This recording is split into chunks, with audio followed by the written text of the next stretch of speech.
Una fecha importante para Tlaltizapán, 13 de agosto, hay una placa, hay una parte del jardín principal en donde se dice hubo una matanza durante la época de la Revolución, una fecha que hay quienes la han cuestionado, hay quienes han dicho que el impulsor de la misma es el arquitecto Ricardo Zúñiga.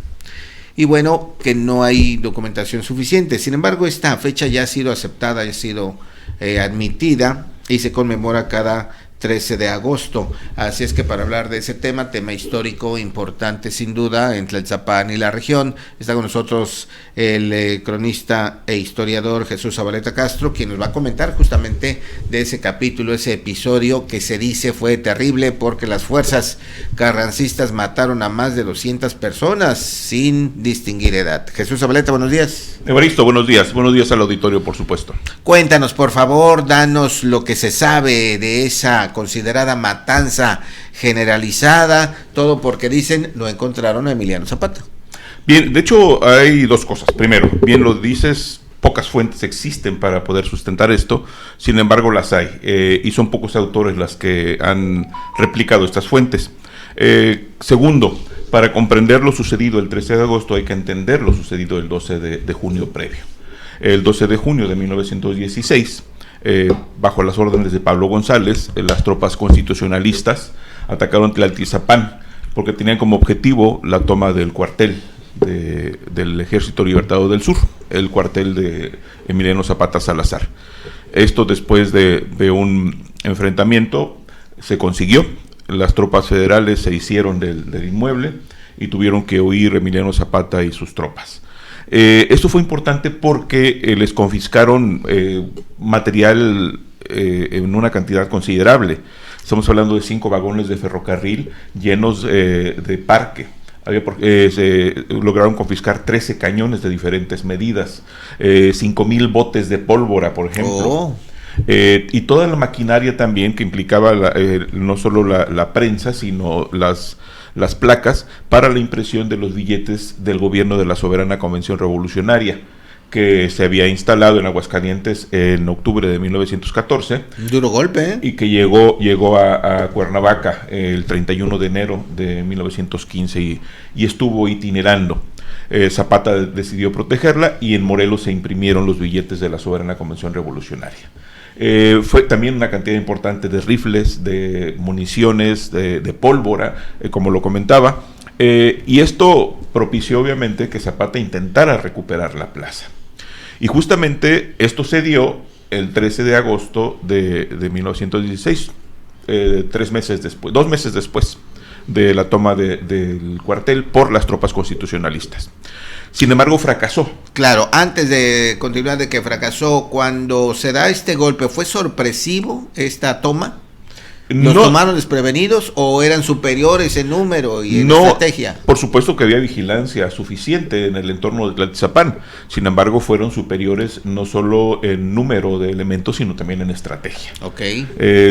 Ya mencionamos en alguna ocasión que los zapatistas tuvieron un problema en términos de formación militar. Recurrían a la guerra de guerrillas habitualmente, pero que cuando se trataba de enfrentar al adversario en campo abierto o en otro tipo de batallas, no eran precisamente los mejores. Correcto. El ejemplo fue Cuautla. Cuando se tomó Cuautla el 12 de mayo de 1911, más de 4,000 elementos del Ejército Libertador del Sur atacaron una plaza defendida por 350 elementos del Ejército Federal. Se mantuvo esto durante 5 días. Y finalmente el ejército, los 350 elementos lograron romper el sitio y salir. Es decir, una relación de 11-1, no fue posible que los zapatistas tomaran Cuautla. Eso por es la preparación, ¿no? Justamente, la estrategia, la preparación, la formación, el tipo de armamento. Bien, ya el 13 de agosto los zapatistas intentan tomar Tlaltizapán para recuperar el cuartel y fracasan. Y esto propició que para dar un escarmiento a Zapata y a su gente, Pablo González autorizó y dio las órdenes el general Carrión, Dionisio Carrión, de que no solo se asesinaran a quienes estaban en Tlaltizapán, sino que fueran degolladas estas personas. Caray. Hay que decir que... ¿El mismo día? El mismo día. El mismo día fracasa la recuperación del cuartel y el mismo día se da esta Esa, masacre. la masacre que implicó el asesinato de ancianos, mujeres y niños. Lo que se encontraran. Porque finalmente los hombres estaban peleando, no estaban en Tlaltizapán. Omití un dato que es el del número de muertos en la toma del 12 de junio. Se registraron 283 personas muertas, también fundamentalmente ancianos, mujeres y niños. Un número enorme. Y en la toma en el fracaso de la recuperación de la plaza y el asesinato del 13 de agosto, se habla de entre 250 y 400 personas. No hay un registro fidedigno, porque no se hizo un levantamiento. Los cadáveres estuvieron regados en las calles de Tlaltizapán, algunos cubiertos con petates o con sábanas. La mayoría degollados. Se habla de violaciones sexuales a las mujeres, y esto por supuesto implicó un sufrimiento para las familias. Fue una verdadera masacre en todos sentidos. El día de ayer se recordó efectivamente esta matanza, la de los mártires de Tlaltizapán, como uno de los hechos más viles en los que incurrió el ejército constitucionalista en contra de civiles. Es válido que entre militares pueda existir cierto grado de violencia porque las circunstancias lo propician, pero tratar de saciar la sed de venganza en civiles completamente desprotegidos es un crimen de lesa humanidad. Sí, de hecho está prohibido, no hay un código que te impida hacer eso. En ese entonces no estaban definidos esos códigos, pero se trata de un asunto de humanidad. No podías masacrar a civiles. Estabas enfrentando a tropas revolucionarias, pero los civiles no tenían por qué pagar en un acto de venganza las consecuencias del fracaso de la toma de Tlaltizapán. Ahora, ahí en el Zócalo está la placa que honra, que recuerda a los llamados mártires, pues no eran soldados, no eran revolucionarios, no eran nada, y fueron sacrificados. ¿Cómo se dio la situación a lo largo de las calles? ¿A quien encontraban lo degollaban o los juntaron a todos? Entraban a las casas, según las crónicas, sacaban a la gente, violaban a las mujeres y degollaban a mujeres, ancianos y niños. Dentro de las casas, en las puertas de las casas, fuera de las casas. Donde fuera. Hay dos fotografías en las cuales aparecen los cadáveres apilados, ¿así? En algunas calles, por supuesto, cubiertos con petates o con sábanas. Y se habla de una fosa común en la cual fueron depositados los cadáveres por el hedor que despidieron varios días después. Fíjate que eso te quería preguntar, si eran tantos muertos, si los habían enterrado individualmente o todos en un mismo lugar. ¿No se ha investigado, excavado por ahí para encontrar esta fosa común? No, solamente hay especulaciones. Algunos mencionan que fue en pleno Zócalo, pero no se han realizado investigaciones al respecto. Eso sería contundente, ¿verdad? En parte, finalmente los restos estarían prácticamente deshechos por las condiciones mismas. Sí, pero ahí se vería un gran número de restos y confirmaría todo lo que se ha comentado de esto para afirmar esta situación. Ahora, ¿cuáles han sido las consecuencias? ¿De qué sirvió todo esto? ¿Benefició a un bando? ¿Benefició a otro? No, fue parte de la campaña de exterminio, que yo no comparto mucho este concepto, pero lo menciono con toda intención, porque hay autores que plantean que los zapatistas fueron víctimas y fueron victimarios los carrancistas. En la guerra ambos juegan ambas partes, ambos desempeñan ambos papeles. En su momento los zapatistas también se ensañaron con los carrancistas que eran hechos prisioneros, y lo propio sucedía con los carrancistas que hacían prisioneros a los zapatistas. Esto sienta un precedente en términos de el rebasar el límite del respeto al derecho de los civiles en una guerra, y también generó un mayor odio de los zapatistas hacia los carrancistas, que buscaron, por supuesto, una venganza. No se dio una venganza como tal, considerando que eran tropas que venían de diferentes estados, con familias desconocidas, pero implicó un cambio de estrategia para la resistencia y la posterior recuperación de la plaza, que ya fue una campaña permanente de destrucción de los pueblos. Este regreso a las congregaciones, es decir, sacaban de las pequeñas comunidades o colonias a la gente para llevarlas a las cabeceras o a los pueblos principales. Es una repetición de lo que se hizo a fines del siglo XVI y principios del XVII en Nueva España, cuando para tener el control no solo civil, sino fundamentalmente religioso, los pueblos eran congregados en las cabeceras. Esto sucedió, fueron algunos sujetos de leva, llevados por supuesto para formar parte de las tropas carrancistas, y otras personas huyeron hacia el monte para protegerse de cualquier otra posible agresión posterior a ello. Así es, que interesante esto que nos comentas. Y cuando estabas refiriendo estos abusos de parte del ejército de carrancista, vemos películas de la revolución, digo, no son las películas documentadas históricamente, pero también había aparentemente abusos de los zapatistas con la sociedad civil, sobre todo con los hacendados y quienes tenían una buena posición, ¿no? De hecho, cuando se inicia el movimiento, que es encabezado por instrucciones de Madero, es encabezado por Pablo Torres Burgos, llega a guiar a las tropas revolucionarias, y el rompimiento de Torres Burgos se da de manera inmediata con las tropas más leales a Emiliano Zapata Salazar, particularmente Gabriel Tepepa, cuando, adelantándose a las instrucciones dadas por Madero, Gabriel Tepepa toma Tlaquiltenango. Ajá. Y lo hace de una manera vil. Va por el presidente municipal a su casa y lo asesina delante de sus 2 pequeños hijos y de su esposa, de la manera más vil. Era un hombre violento, era un hombre sanguinario. Se le ha querido presentar como un héroe, igual que a Eufemio Zapata, que era un asesino vil, un alcohólico que se dejaba llevar por sus impulsos estando alcoholizado, o no. Y esto nos da la idea de que esta violencia que quiere escamotearse, que quiere ocultarse de los zapatistas, se dio definitivamente. Quien rompe con el movimiento es Pablo Torres Burgos cuando se enfrenta a Gabriel Tepepa, y Gabriel Tepepa de manera burlona le dice que así es la guerra. No, lo que pretendían personajes como Pablo Torres Burgos, Otilio Montaño y otros más era sí una revolución, pero no para vengarse de las afrentas, sino para hacer justicia. Y muchos de los revolucionarios zapatistas lo que buscaban era venganza. Por eso la destrucción de tiendas, de casas, de los personajes principales, de la gente que no necesariamente estaba en el grupo de los hacendados, pero que sí tenía dinero desde el comercio, desde la política, en ellos cebaron su venganza los zapatistas.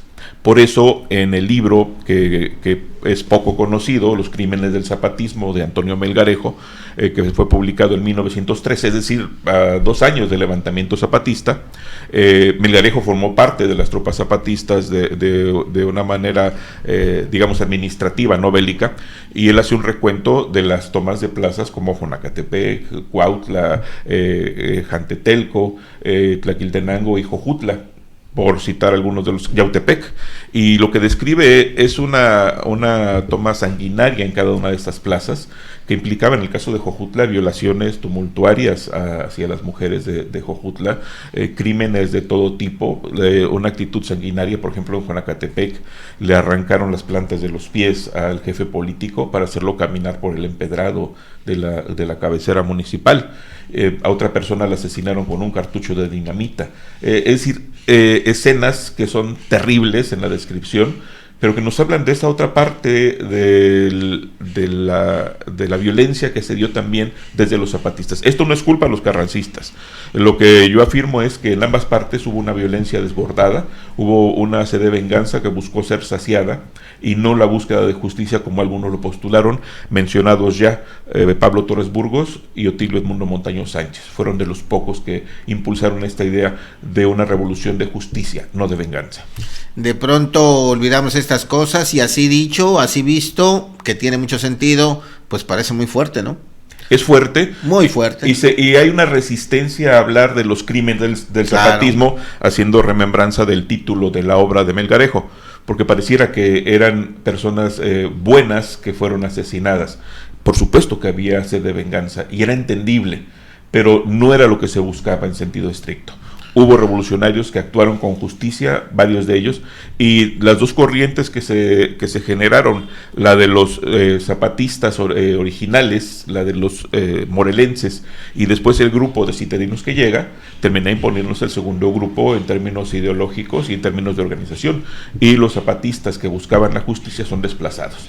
Y Zapata, en un juego poco inteligente, terminó cediendo a los intereses de una perspectiva nacional de personajes como Antonio de Soto y Gama, Gildardo Magaña, Manuel Palafox y otros más, Octavio Paz Solórzano, para traicionar a los suyos, para traicionar a personajes como Francisco Pacheco, como Lorenzo Vázquez y por supuesto a Otilio Edmundo Montaño Sánchez, que murió justamente fusilado un año después de los hechos que estamos rememorando.